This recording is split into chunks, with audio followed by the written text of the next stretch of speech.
Goeienaand, broers and sisters. Good evening, brothers and sisters. The Lord bless you. Die Here is hier nie almal. Dumelang bagaetsho, Modimo a le tshegofatse. Re itumetse go ba le lona bosigong ba kajeno. Le perile ba kaheno, le perile.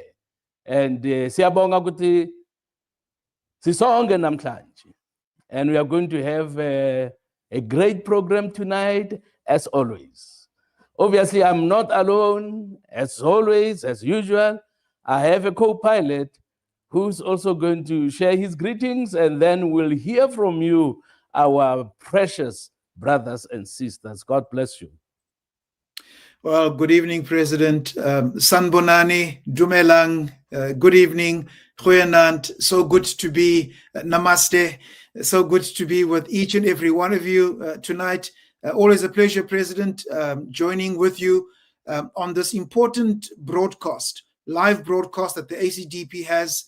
I believe it's one of the very few where you have the President and the Deputy President of a political party interacting with South African citizens, as well as our members of the African Christian Democratic Party. So I want to encourage you again, get your cup of tea, coffee, Milo, hot chocolate, whatever it is, green tea that you drink, and invite a friend, bring a family member through.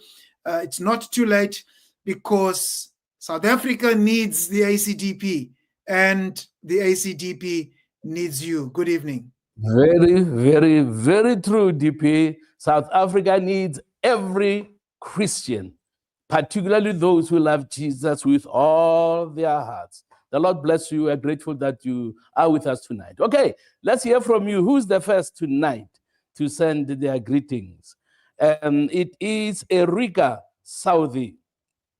She says, good evening, Honorable President Meshwe and Deputy President Thring, including special guests and ACDP family. Looking forward to another insightful and truth session. Thank you, Erika. We're looking forward to truth tonight. And then we have our PR from KZN, Sipho Eric Mandele. Greetings, Bishop, and he says, greetings to President K. Meshwe, Woman of Destiny President Mrs. Meshwe, and DP Honorable Thring, and to all good standing members and supporters of our party, the ACDP. Good evening, Bishop Mandele. Thompson Kruger says, good evening, ACDP family. Blessings from Mpumalanga. Good evening, Tasman.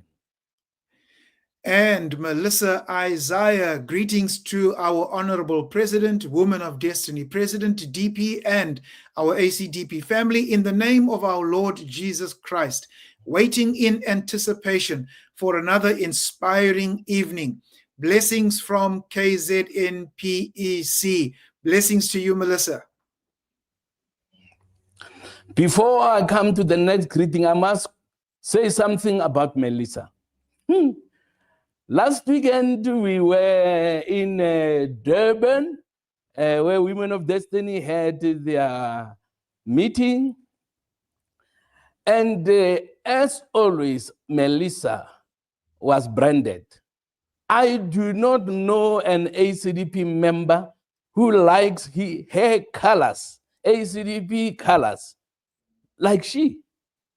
You know, she may wear a beautiful dress. On top of that dress, she has ACDP t-shirt, skipper, or golf shirt, or whatever. But ACDP must appear all the time. I'm told even when she goes to churches, people see her and they say, there comes Mrs. ACDP. Melissa, thank you very much for your passion and your appreciation for who you are and the ACDP. God bless you. Okay, now the next greetings come from Tate Raymond Clyde, our national chairman. He says, good evening, Honorable President, Honorable Deputy President, and the faithful ACDP members and supporters. South Africa is ready to hear from you as you unpack the current national affairs. Good evening, Tate Clyde. Nora Mali says, good evening, honorable leaders and ACDP family. Can't wait to see godly government. Absolutely, Nora. Kes van der Bijl-Meth says, good evening, President Mishwe, Honorable Deputy President Winfrey, and my ACDP family. Warm greetings from the Meth family in Port Shepstone. Looking forward to the positive engagement with our leadership. Good evening, Kes. God bless you. And then we have none other than the Woman of Destiny President and First Lady, Mawonke Esther Meshwe, who says, good evening, President DP and all family members. So good for me to introduce or to greet you as well, First Lady. Christopher Wallace Payton is saying, good evening, President, Deputy President, and leadership. Good evening, Christopher. Jaco Erasmus, good evening from Ward 9 in Nelson Mandela Bay. Good evening, Jaco. Okay, they always stop at number 10. So if you are complaining and saying, but I'm always sending my greetings, they never read them, be early enough. Because of time, they only go until greeting number 10. All right. But thank you very much for attempting. Next time, I'm sure you'll make it for the top 10 and we'll read your greetings only. Okay. We are going to have a fun-filled program tonight. And we are going to start with a Women of Destiny leader in the Western Cape province. She represented the ACDP in the Women's Parliament that has been taking place in Cape Town. And tonight, she will be telling us about what happened. How did she feel to be among women in Parliament? There are people, obviously, who don't want women in Parliament, women in leadership. I think they have a problem. Personally, I think they have a problem. Satan is using everybody, but they don't want everybody to be used. Okay. So, Councillor Rugine Dees, thank you very much for joining us tonight. We are all anxious to hear what happened. And what did you say to the women to motivate them? Thank you so much. Welcome to you, Councillor Eugene. Good evening. Am I audible? Yes, you are. Good evening, President DP, and of course, Woman of Destiny, Mawonke, and all the NEC members and all the women across South Africa. You are greeted. I am so privileged to, first of all, have this opportunity to share with you about the P20 Parliament, Women's Parliament. It was a great adventure. I must say, I really enjoyed the stay, even though it was a tight thing. But there's nothing that we as women can't do. We are driven by the scripture that says, I can do all things through Christ who strengthens me. Amen. So, okay, I had this opportunity to present the Woman of Destiny and the ACDP in Women's Parliament.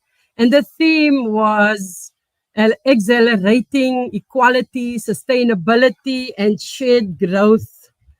The purpose was correcting the gender redistribution, bias growth, and development through the Women's Charter, midterm development, and the G20 development. Okay, that might sound like a lot, but in short, it's just presenting our submissions in terms of the development of women in South Africa. We had various discussions, and after each session, we had 10 minutes of interactive discussion, questions and answers. And the awareness presented by the Stats SA on women poverty, unemployment, and economic exclusion was a shocker for me. Even though we are not where we were, we are not where we want to be yet. In Afrikaans, we sing that song, want ons is nie waar ons wil wees nie, en ook nie waar ons was nie. Sy genade is vir ons genoeg. Ons is geroep vir 'n tyd soos die. And I believe we've been called for a time such as this. So besides the speech rendered, we made written submissions to Parliament as well that shaped the discussions. The written submissions covered our ideas and recommendations to strengthen legislative and policy enforcement on 7 topics. Let me just read you the 7 topics. It's on entrepreneurship and financial inclusion. Number 2, the care community. 3, gender-based violence and femicide. 4, the climate justice and environment. 5, education, STEM and digital divide. 6, health equity. And 7, women, land and agriculture. Now, 18 parties were on the speakers list, of which we only had 3 minutes to present. It was a great honor to stand on that podium. I must emphasize, knowing that you are standing for something greater than yourself. I stood for equality for women, their rights, and development. If you would like to know what I spoke about, I will advise you and encourage you to go watch my speech. I believe through all the jitters and nerves and hiccups, I am proud to say I spoke up for the vulnerable. Isaiah 1:17 says, learn to do right, seek justice, defend the oppressed, take up the cause of the fatherless, plead the case of the widow. And I echo, fighting all this is not about being radical. It's about being righteous. And as a counselor, I see a need for more ACDP women leaders in council and in parliament, because there we can influence policy. And women of ACDP and in South Africa, I believe it's time we should take up our space in leadership positions. And I would like to encourage our women to step up in our different structures, from branch level, get involved and just, doesn't matter how small your contribution, you make a difference. And if you have political aspirations, step up. I believe the ACDP is a place for family and it's a place for us to grow. The conference was indeed a woman-to-woman intervention, and women mostly understands one another and they know how to stand together when matters arise. It was remarkable for me to be united in purpose. The positive feedback and responses I received made me realize even more that people need God in politics, because we know everything is spiritual. I felt some resistance, but I knew I was surrounded by prayer and your support and God's presence in and through me. And in conclusion, I want to again thank the President for this opportunity and my Woman of Destiny, NEC, for trusting God in me, because we can do all things through Christ that strengthens us. And lastly, I have to add that I enjoyed my stay in the hotel and the food, of course, and my tax money was indeed well spent. Like my wonky would say, Tifa! Thank you, President. Baya Dangi. Thank you so much. Hey, you have a voice that I enjoyed tonight. Many people will just remember that voice if they don't remember what you said, because just Baya Moyhasen, Baya Dangi. All right, we have a comment from Geraldine Dushan. It says Deitzer Dayan, I guess. Sheker Deitzer Dayan. She says, Councillor Regine Dees, profound women of destiny, love you. And then Melissa Isaiah says, greetings, Councillor Regine, well done to you. You're making us women of destiny proud. And then you have your president, Wongi Hasta Mishwe, who is my something I won't tell you today. She says, yes, Leader Eugene, beautiful voice. Thank you so much. Oh, Erika Saudi also said, amen, Councillor Dees. Women should rise up and take up their position God called us to. Thank you for believing that and for re-emphasizing the fact that God has called us men, called the women, called us all. God bless you. God bless you. Thank you. All right. Now we are coming to a very interesting subject that every informed Christian should be concerned about. Unfortunately, we have some ignorant Christians who don't know anything about what's happening. But those who are concerned about it, and I must say before we hear about this topic, we must say not under our watch. I'll say something later on, but we want to hear from the speaker. We have our precious brother who is here not for the first time. When we were discussing the marriage bill, he was here, he was with us, he gave us a lot of good information. And that is none other, Philip Rosenthal. And I'm going to ask the DP to introduce him formally for the sake of those who don't know him. DP, tell us, who is this Philip Rosenthal? Well, thank you, President. As you said, Philip is no newcomer and no stranger to us and to the ACDP. A friend that has been a friend for a very long time. Philip heads up the Christian View Network. He is a Christian protagonist. He is a defender of the faith. He is a Christian activist. I suppose you could add different labels to that, but certainly Philip is unafraid and unapologetically a believer and one who defends the beliefs of Christians and in particular the biblical worldview which he espouses to. And so Philip is going to be speaking to us about what we've been reading in the media, in particular about the CRL, the Commission for the Protection of Cultural, Religious, and Linguistic Rights. It is the Commission's responsibility to protect.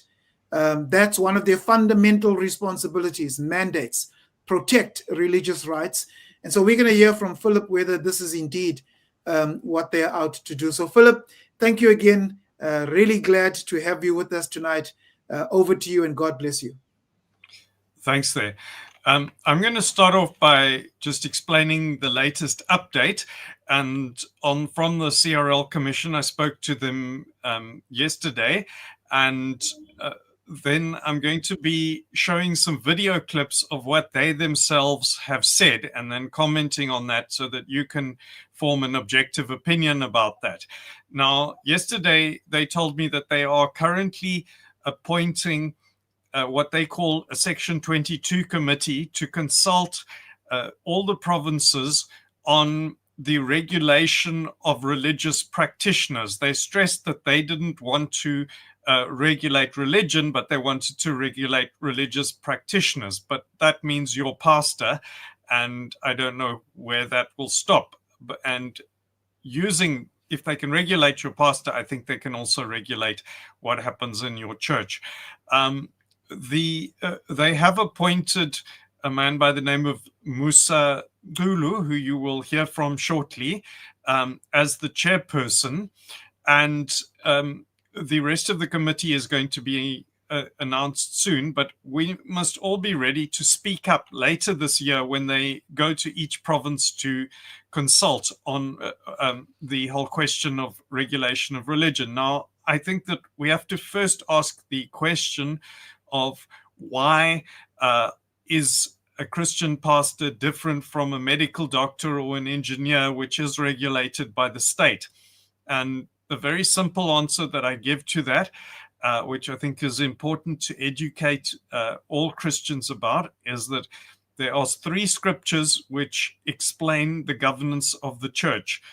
Matthew 18, 1 Timothy 3, and 1 Corinthians 5 and 6. All of these 3 scriptures say the same thing, which is that the church is to be regulated and controlled by other Christian believers.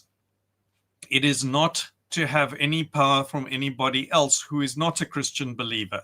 Now, the state is something that is open to people who are not Christian believers. So as soon as you give the state the power to regulate the church, then you are allowing unbelievers power over the church, which is then contrary to the scriptures.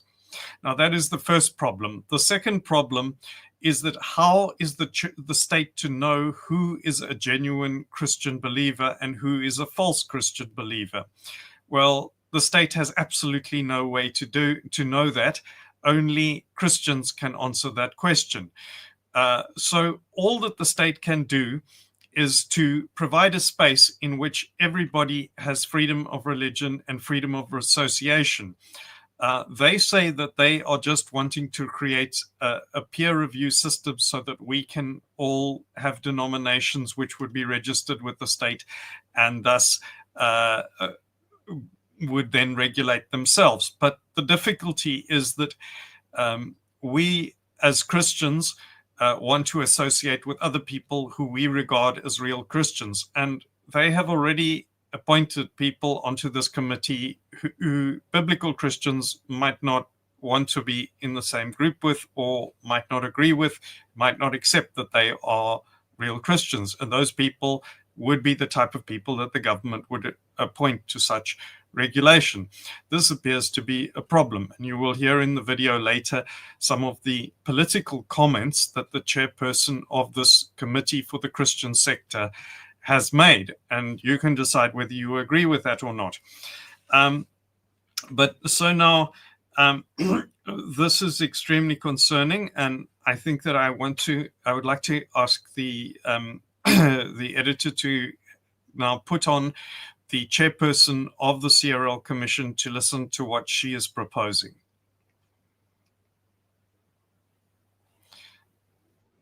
I recall when you were at the Commission before, you led an investigation into different church groups or groups that claim to be religious leaders. This is very difficult language sometimes. And some of them were involved in abuses. There were very public hearings. Are you going to continue those investigations? You in fact, seem to be suggesting that religious groups should almost police themselves, or they should police each other rather. There should be a peer review. We are saying there should be a peer review, like you have a peer review for lawyers, for doctors, for social workers, for teachers, for everyone. You need a system that says we want to open up a church, or you want to be a religious leader, you apply first. We test if you don't have an unusual history. The peer review committee will sit down and assess each person, grant them a license to run a church, because you are exposed to children, we're exposed to women, we're exposed to everyone. Have you been checked against the register of offenders? And then they will give you the license as the peer review committee. And then if you do anything wrong, then people can come to the peer review committee and report you, or the media can report, and then there'll be an investigation. And if it's found that you are doing something wrong, that is illegal at times, they will help the victims through the system. But also you, the religious leader, will have to be suspended or fired, as the case may be, like it happens with all professions. We are saying we're relying on Section 22 of the Constitution that says you can choose your career, you can choose your profession or your trade, but you may be regulated. We are saying religious leaders are just people who chose a particular profession. They took a particular path. They are not different from a doctor who had a calling and then he became a doctor. So they'll be treated the same as any other professional. So, Madam Commissioner, I mean, I think you and I have had this discussion before many years ago, but some of these people believe that they've been called. It's not a calling to be a doctor. They believe that they've been chosen, that they are a prophet of some kind. It becomes very difficult. I mean, there's obviously many, many cases of abuse. Think of the Umatoso case in the Eastern Cape, for example. I mean, that's a classic case. There are others like it. There's some more recently. It's very difficult for society to deal with these situations. Society needs help. And we are saying Parliament must pass the relevant regulation, the relevant legislation that will say it's not business as usual around churches anymore. I said this over 8 years ago, whenever, but we're back because this thing then fell off the table for whatever reason. It's back on the table now, squarely, and we're going to be pushing it through. We're going to set up a Section 22 committee that will be made up of religious leaders who will help us push through the legislation in Parliament, convince parliamentarians that this thing needs to happen. Okay, now she is claiming that just fell off the table from Parliament. I think what is more correct is that Parliament rejected that proposal on the report that was put forward in 2017. She was at the time the chair. She has now been reappointed, and she's now trying to push it forward. Now they claim to have a new proposal, which is different, but I personally cannot see the difference of what they are proposing now versus what they proposed before. They would need to explain that, but we are going to see that from the new committee. This is something which has been tried before. It was tried by the Anglican Church in England, by the Lutheran Church in Germany, by the Three Self Church in China at the moment, and it was found to be a disaster because other groups were marginalized that did not want to be registered with the state, and individuals who were wanting to preach ended up in jail because the state didn't approve of them, such as John Bunyan, who wrote Pilgrim's Progress.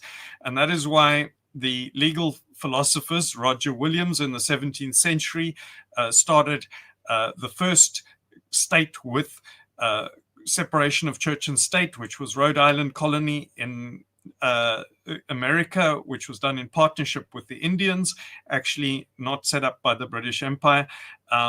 Those ideas found their way through the philosopher John Locke into the American Constitution, which is the ancestor of our Constitution. They were also promoted by Andrew Murray, who was the great Christian leader for promoting the independence of church and state in South Africa.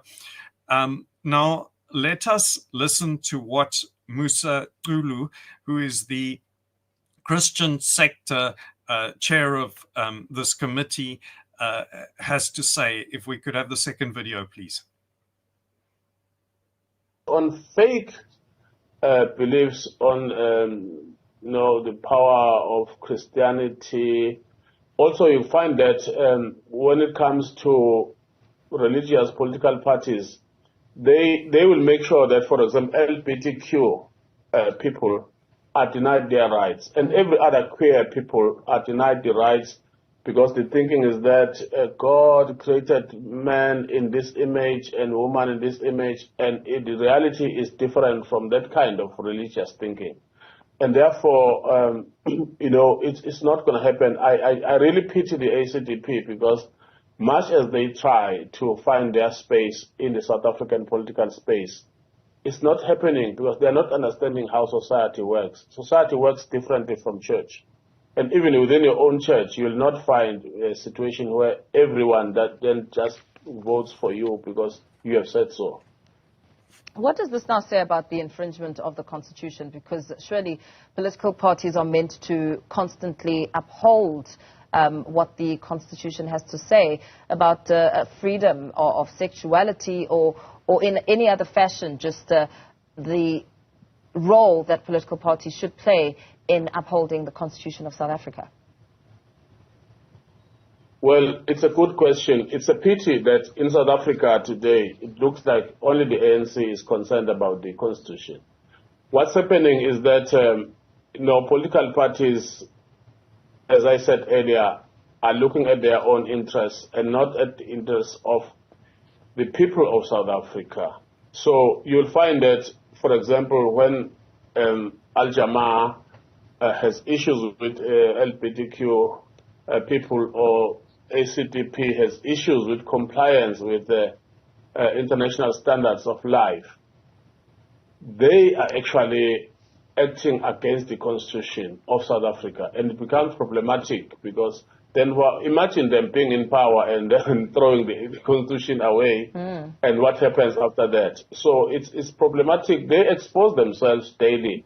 And I think today they're also still going to expose themselves as being anti-constitution, same as ethnic political parties.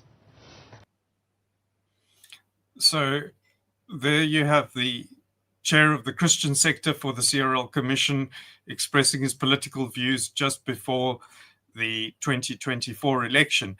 Now, to me, what is happening there, and what has also just happened, which is the CRL chair has just made criminal charges against the 4SA Christian Lobby Group spokesperson who criticized her. Imagine what is going to happen if one gives these people power to regulate our pastors. What are they going to do with that power?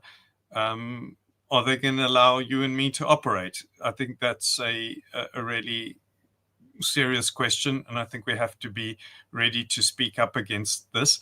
And I agree there is a problem of corruption in the church, and we need to fight that. But I don't think that the state is going to help us at all. So maybe we can have some comment from other people.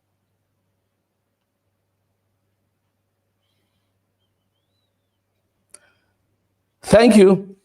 Philip, are you done? Yes, I'm done. Yes. Okay. Thank you very much, sir. Thank you very much. Those videos were very, very helpful. I think that Professor Musa Kulu should be assisted. He should be helped. He needs help. Somebody must tell the professor, I say he needs help. He needs to understand the difference between disagreement and anti-something. ACDP has never been anti-constitution. He's lying. That I can tell him in his face, he's lying. We have never been anti-constitution. We disagree with some clauses in the Constitution. And for that matter, I spoke in Parliament against what we don't like. South Africa is in a mess today because of the liberalism that has excluded values. ACDP proposed, among others, rights to be balanced with responsibilities. So he's happy to promote the ANC. You can tell he's an ANC member, he's an ANC supporter. Before the elections, he said only the ANC, which is not true at all. So he says, imagine throwing the Constitution out. We are responsible people. We are God-fearing people. If he doesn't fear God, let's tell him tonight, we are God-fearing people who respect the rule of law. When he was not even known as a professor, a question was asked, what form of state do you want South Africa to be? When the ANC said, we want to be a secular state on behalf of the ACDP, I said, we want to be a constitutional state based on biblical principles.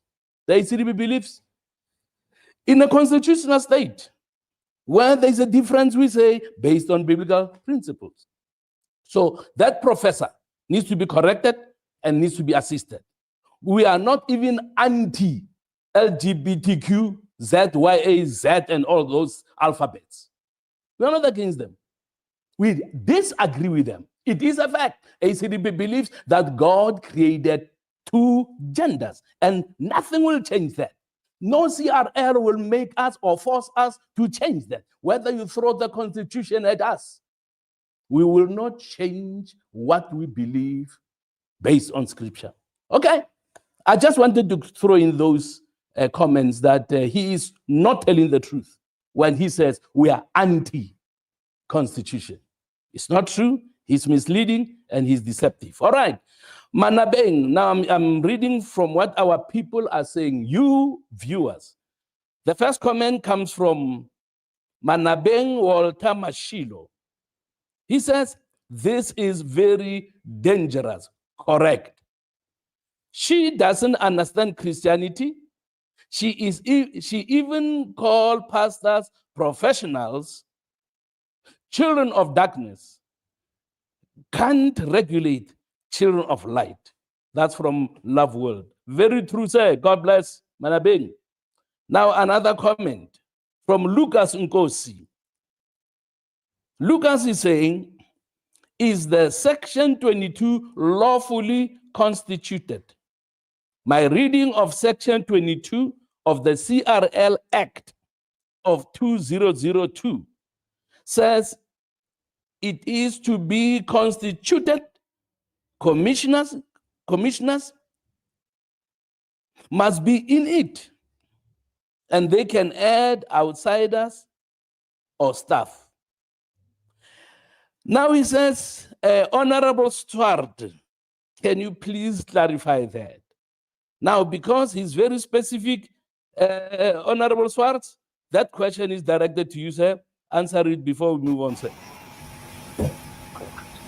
President, evening to you and DP, and thanks to Philip Rosenthal. Greetings to everyone. Very briefly, I've got section 22 in front of me, and I'll read it. It says, the Commission may establish one or more committees consisting of 1, members only, or 2, members and staff, or 3, other persons to assist the Commission in the performance of its functions. So, President, very briefly, the other persons includes other members that the Commissioner refers to. So it can be commissioners, it can be members and staff, and it can also consist of other persons. So that is my reading of section 22, President. I hope that is of assistance. Thank you so much.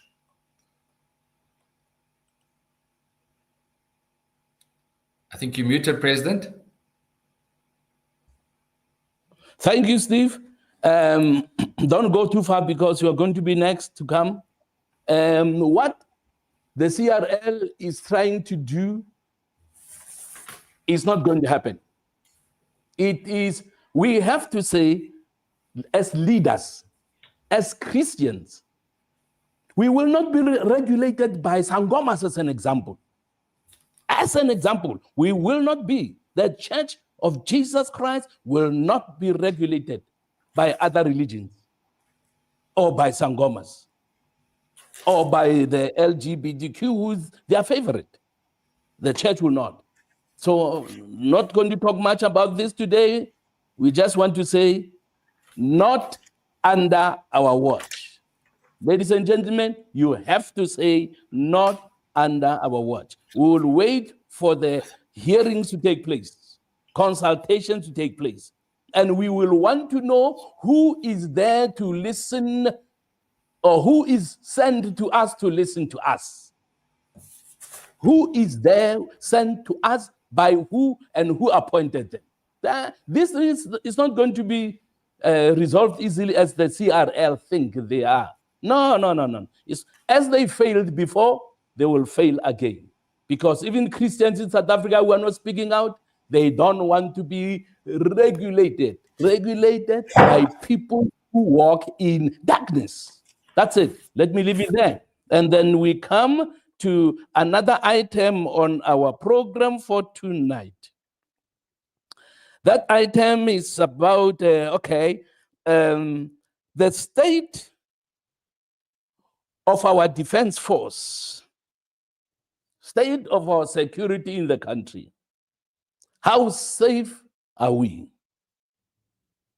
And then we look at our police. It used to be police force, but now they say police service. Are they able to do their work? Are they succeeding to stop crime? Every day,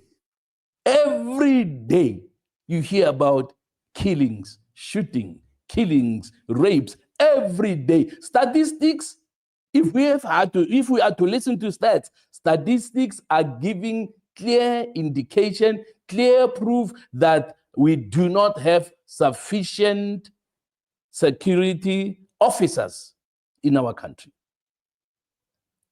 Corruption has compromised many of them. There are two committees. Well, there's a committee of parliament that is going to look into the allegations that were made by General Mkhwanazi. Some people are not happy about what he said, but many people, including myself, applaud him for his bravery for what he said. But now our Honorable Steve Swart is a member of the Defense Force Committee. He's going to tell us whether we are safe with the current Defense Force. And if there is time, he must tell us why the Magandla commission has been postponed. The commission that was supposed to look into the allegations made by General Mkhwanazi. The allegations have not yet been looked into. We don't know why, whether there is a sabotage somewhere or not, we don't know. So Honorable Steve is going to tell us what is happening. What is happening? So Steve, people are concerned. I am concerned. I know you're also concerned. What is happening? If war can break out against South Africa, do we have the Mirages, the Impalas, the Roy Volker, and all this? Are they ready to do combat battle? I don't think so. But Steve, you have the facts. Please let us know what's happening with our defense force and with our police. Thank you once again, President, and greetings again. And President, I share your concerns, and these concerns have been expressed by the ACDP continuously in Parliament about the state of our defense force, about the small budget that the defense force is given, which does not enable it to operate maximally and does not allow it to refurbish its aircraft, refurbish its armored vehicles, refurbish its ships, submarines. And this is a deep, deep concern. And it's not only expressed by the ACDP, but it is a broadly held perspective across political parties. We also saw the Deputy Minister of Defense, the Honorable Holomisa, admitting that the Defense Force was not able to fulfill its mandate. And should there be a similar, heaven forbid, and we pray against that, but a similar uprising of what we had in Gauteng in KZN, the Defense Force would be hard-pressed to withstand and to stop that civil unrest. We remember previously when that happened and the Defense Force had to step in and assist the police to maintain law and order. And his view is that was some years ago, and the state of our Defense Force now is even in a worse situation. And we saw that at the beginning of this year with the deployment to the DRC, where we tragically lost 14 South African National Defence Force soldiers due to us deploying them without proper protection, without air support, in particularly the Roy Falk helicopters, which proved so successful in the past, but sadly were not serviceable and were not deployed in this operation. So, President, as I've indicated, and as we've said in Parliament, this very budget speech of the defense, where at the moment, where we only give the Defence Force 7.6% of the budget, that's estimate 0.8% of the GDP of the nation is given to the Defence Force, and this is totally insufficient. But what I've said in Parliament is we as parliamentarians wring our hands and we say more money must be given to the Defence Force, and yes, they must spend it properly. There are a lot of concerns about that, but we have the power as members of Parliament to amend the budget, and we're still not using it to ensure that deployed soldiers are properly resourced with air support, with artillery, with armor to properly serve, whether it is in peace enforcement, peacekeeping, but more particularly within our own boundaries. And that is a very, very important issue. And as I've said in Parliament, the famous quote from Tennyson's poem, where soldiers say, ours is not to question why, ours is just to do or die. And this is at the heart of this issue, where soldiers are prepared to put their lives down and to sacrifice their lives to protect us. But then we have to ensure they are properly resourced. President, so I fully agree with you when it comes to the Defence Force. We're very, very briefly on the issue of the Commission of Inquiry, the Police Commission of Inquiry into General Mkhunazi's very shocking allegations about corruption and involvement of criminal syndicates right up to a ministerial level, which resulted in the Minister of Police asked to take leave of absence. What has happened and what today occurred is that the Commission has had to postpone the beginning of its evidence hearing. And this is tragic. This is a great disappointment, given what you said at the beginning, that our societies are struggling with the severe scourge of crime. And here we have our top generals possibly implicated with criminal syndicates. There's a great urgency, President, and you said that in Parliament, where you said the Commission of Inquiry must finalize its work within months. Here we are a month later and they haven't started yet. The Ad hoc Committee of Parliament has also not started yet. And today, the Department of Justice suspended the Deputy Director General for not ensuring that the Matlanda Commission could start. Now, what is even more concerning, that it appears that the witnesses that will give evidence, as well as staff members of the Commission, have not got proper protection in place yet. And that is a serious consideration. So it is procurement issues, it is vetting, security vetting, and it is ensuring that all witnesses or staff members of the Commission, those involved, will be properly protected, because we know that these allegations are so shocking and reach to the heart of politicians, of very senior police generals, as well as politicians at the highest level, and involving criminal syndicates, that there will be attempts of assassination of witnesses. And so it is crucial. But again, President, it is very regrettable that they haven't started their work yet, given the fact that they have to produce an interim report within 3 months. So, President, I fully endorse what you have said in Parliament, that the Commission must get to the heart of this very quickly. The public demands it, and we as the ACDP also demand that we get to the root of the issue, which is right at the heart of our criminal justice system. Our police are there to uphold the law and order, not to be part of criminality. Thank you, President. Thank you, Steve. There's a question from Erika Saudi.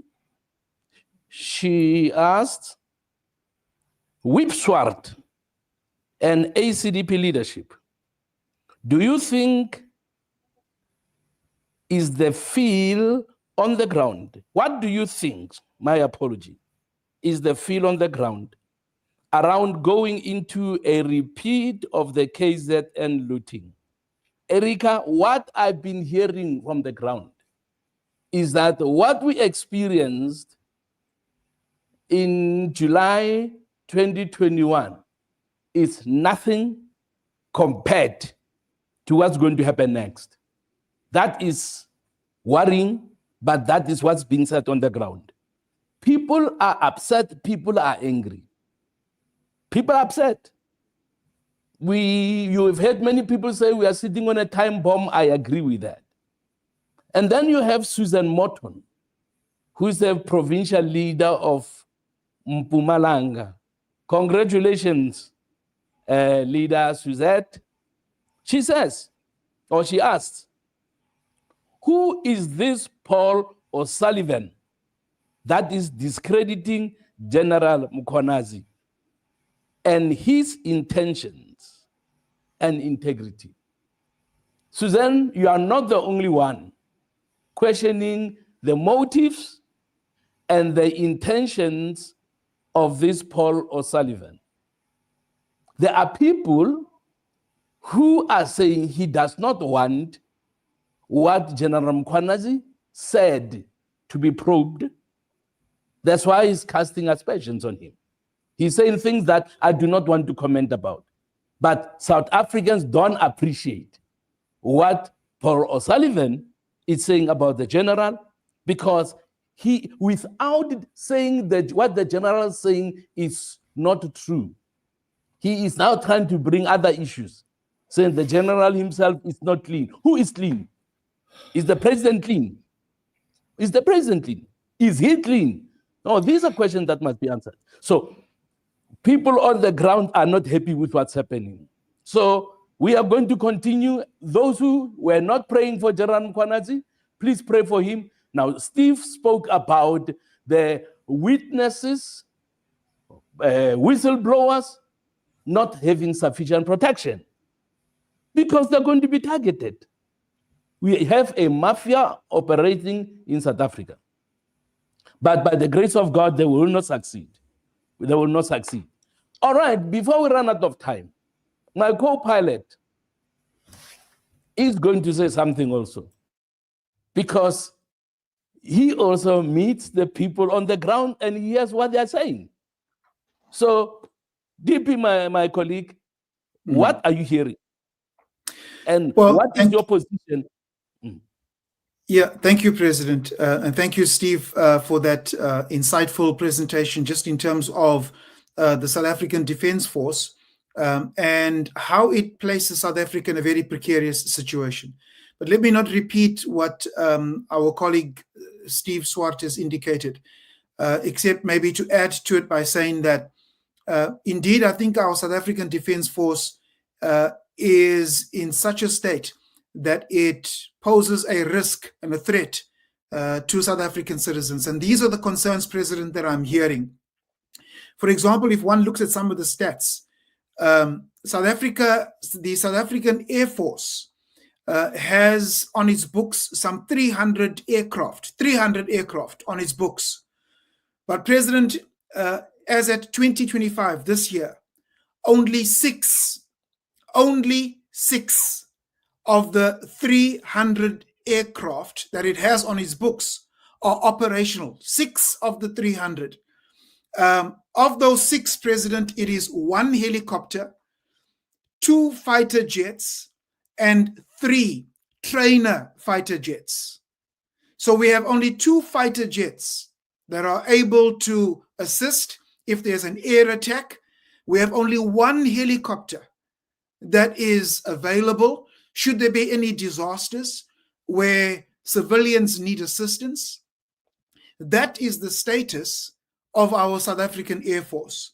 When it comes to our naval force, it is no different.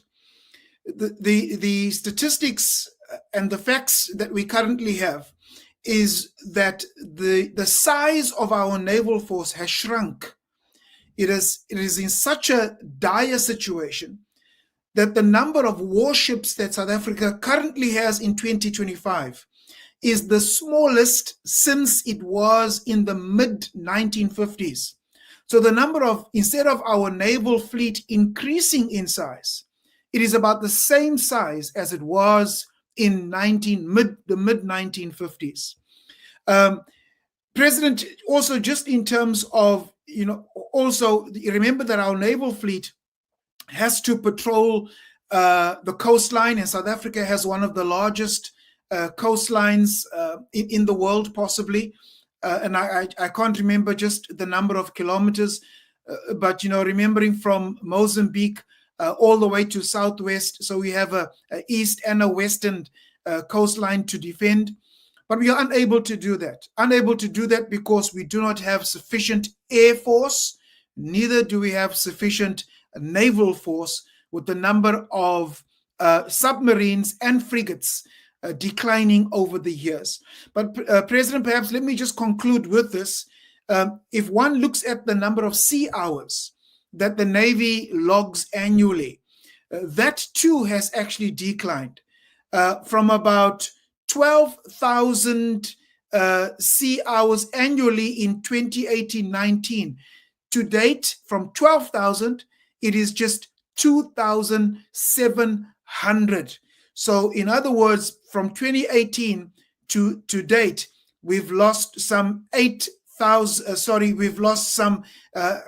9,000 odd sea hours, annual sea hours, where we do not have the Navy patrolling our coast to ensure that we do not have pirates, we do not have illegal fishing, we do not have drugs and other cartels and mafias coming to our shores. So, President, very clearly, the South African Naval Force is not where it should be, and it's another reason why we need the ACDP to bring in, sir, a constitutional democracy based on biblical principles, irrespective of what our critics may say.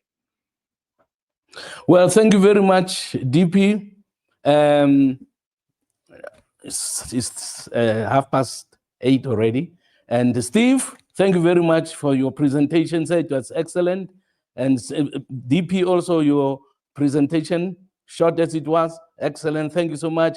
And Philip, thank you for what you have done. Thank you for the presentation. And the lady who sings like a bird, I don't know which bird of all the birds that can sing, she sang so nicely, so well.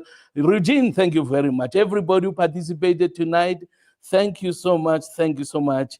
Now, I just want to read one comment I see in front of me from Erica. He says, it looks more like we are being disarmed rather than armed and equipped for defense.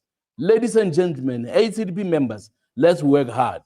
We need a godly government. Let's work much harder. Nobody must say to you, it is not possible, it is not possible. All things are possible. As we are committed to seeing the will of God happen in this country and to see the Lord intervening and saving us in this country, we need to have more hands on deck to ensure that the coming elections, we do extremely well. Thank you so much for being with us tonight, and the Lord bless you. From me, good night, and God bless you. See you again next week, same place, same time, for another inspiring, wonderful program. And thank you for your participation. Thank you so much. And DP, your last word, sir.